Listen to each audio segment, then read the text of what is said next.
long can you stare at your wife? How long can the wife stare at your husband? My wife is wonderful. I love staring at her. Ask me what's the quality of my work. Don't ask me how many hours I work.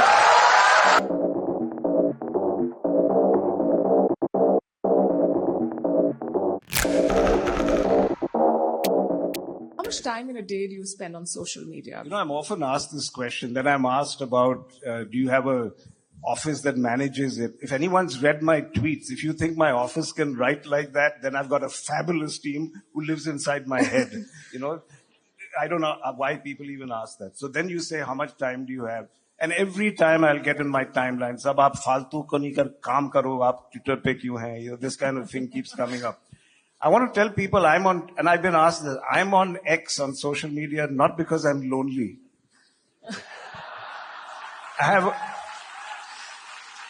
My wife is wonderful. I love staring at her. I spend more time.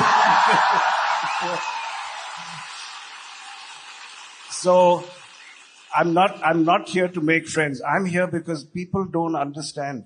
It is an amazing business tool.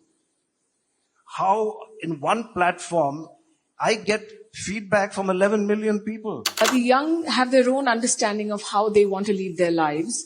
And that is leading to a lot of debate as well. You may be aware about work-life balance, and there are prescriptions on 70-hour work weeks, 90-hour work weeks. How do you address something like that? You know, what is your idea of this balance and how much is too much?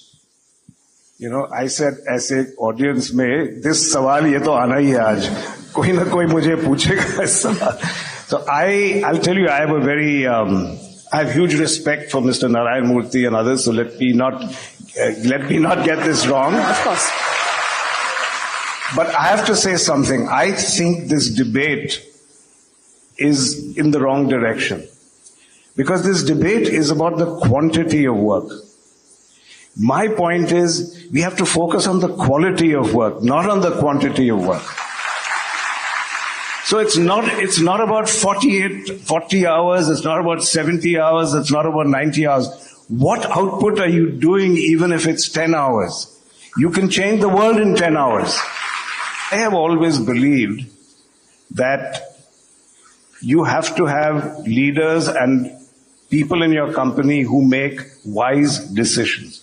Wise choices.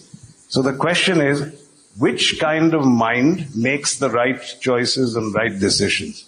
And I think a mind that is exposed to holistic thinking, that is open to inputs from around the world, that's why I'm such a votary of liberal arts. I think even if you're an engineer, even if you're an MBA, you must study art, you must study culture. Why am I making shareholders pay for that? Because I think you make better decisions when you have a whole brain.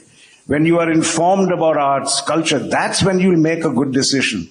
If you're not spending time at home, if you're not spending time with friends, if you're not reading, if you don't have time to reflect, how will you bring the right inputs into making a decision? And I think there's something to be said for both the arguments. I mean, you don't become a Narayan Murthy with a 9-to-5 work schedule, right? Sometimes you have to push. We grew up learning things like no pain, no gain. And yet, I think everybody has their own threshold and they decide what they... You're very successful. If I could ask you, how many hours a week do you work? You know, this is what I want to avoid, Palki. I don't want it to be about the time. I don't want it to be about quantity. Ask me what's the quality of my work. Don't ask me how many hours I work.